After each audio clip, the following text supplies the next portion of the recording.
Continuation of the chapter US Hegemony in World Politics, the Clinton years. Despite winning the first Gulf War, George H.W. Bush lost the US presidential election of 1992 to William Jefferson Bill Clinton of the Democratic Party. Okay, George H.W. Bush got time at the first Gulf War, which was fought between 34 countries and Iraq. So in that first Gulf War, Iraq was defeated. So that time the president of US was George H.W. Bush, but he lost the election of 1992 to William Jefferson Bill Clinton.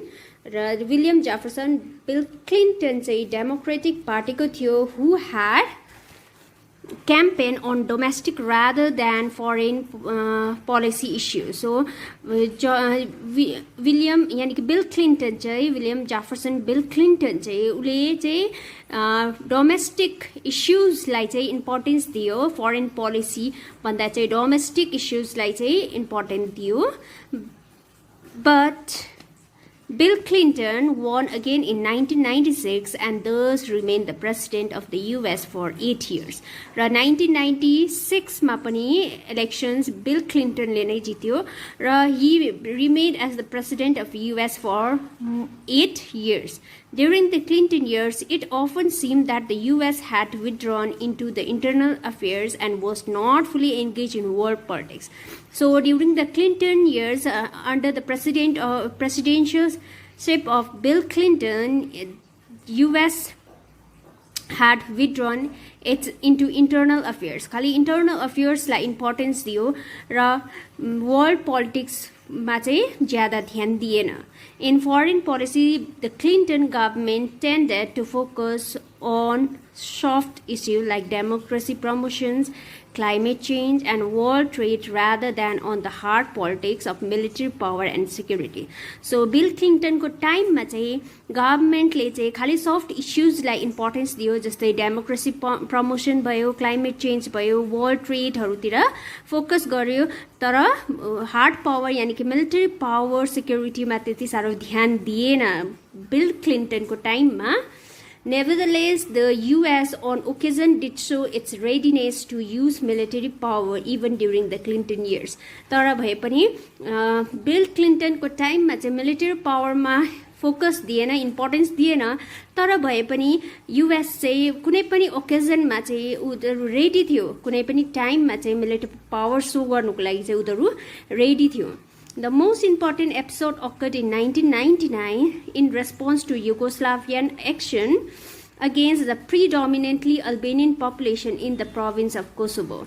र 1999 को time मा चाहिँ though the government did not focus on military power, the government mainly focused on soft issues र first internal अफेयर्सतिर मात्रै internal म्याटर्सहरु मात्रै focus दिए. उनीहरुले military पावरमा importance दिएन, तर भए पनि उनीहरु यति साह्रो रेडी, मिलिटरी पावर यति साह्रो रेडी थियो, हार्ड पावर चाहिँ यति साह्रो रेडी थियो, जसमा चाहिँ 1999 मा चाहिँ युगोस्लाभियामा स्पेशली स्लोबोडियन गभर्नमेन्ट थियो, जहाँनिर चाहिँ सर्ब्सहरुले चाहिँ अल्बेनियन्सहरुलाई चाहिँ एकदम उनीहरुले सर्ब्सको डोमिनेशन्स थियो र अल्बेनियन्सहरुलाई उनीहरुले पुरा डोमिनेट गरेर राखेको थियो. त्यति बेला पनि कोसोभो प्रोभिन्समा, स्पेशली कोसोभो प्रोभिन्समा चाहिँ अल्बेनियन्सहरुलाई चाहिँ पुरा टर्चर गरिन्थ्यो र त्यति बेला पनि युएस चाहिँ आफ्नो मिलिटरी पावर चाहिँ सुरु गरेछ 1999 मा युगोस्लाभियामा. The air force of the NATO countries led by the US र NATO countries को air force चाहिँ specially led by US थियो leader, bombarded targets around Yugoslavia for well over 2 months. र त्यो युगोस्लाभियामा चाहिँ bombarded गर्यो, स्पेशली स्लोबोडन गभर्नमेन्टलाई हटाउनको लागि चाहिँ. र त्यति बेला झन्डै 2 months जति लाग्यो, forcing the downfall of the government of Slobodan Milosevic and the stationing of the NATO force in Kosovo.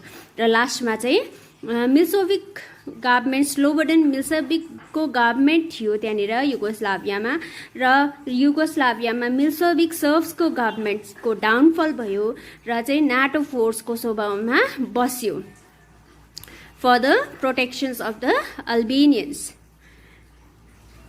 the significant US military actions against the Clinton years was in response to the bombing of the US embassies in Nairobi, Kenya and Dar es Salaam, Tanzania in 1998.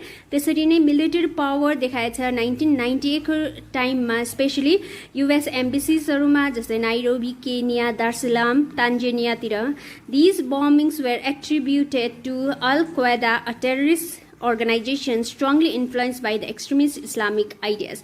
र त्यो bombing चाहिँ specially कसको लागि चाहिँ गरेको थियो, कसको अगेन्स्टमा भन्दा चाहिँ अल-क्वेदा भन्ने एउटा टेररिस्ट अर्गनाइजेसन्स थियो र त्यो अल-क्वेदाको टेररिस्ट अर्गनाइजेसनको अगेन्स्टमा चाहिँ बम्बिङ्सहरू गरे. स्पेशली यो अल-क्वेदाहरू चाहिँ एक्सट्रिमिस्ट इस्लामिक आइडियाजमा उनीहरूले त्यो प्रिन्सिपल्स फलो गर्छ र चाहिँ यो अल-क्वेदा टेररिस्ट अर्गनाइजेसनको अगेन्स्टमा चाहिँ बम्बिङ्सहरू भयो.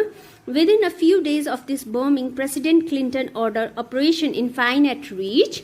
र अर्को अपरेशन्स जुन चाहिँ प्रेसिडेन्ट क्लिन्टन यानी कि बिल क्लिन्टनको टाइममा चाहिँ सुरु भयो त्यो रहेछ अपरेसन इन्फाइनेट रिच. र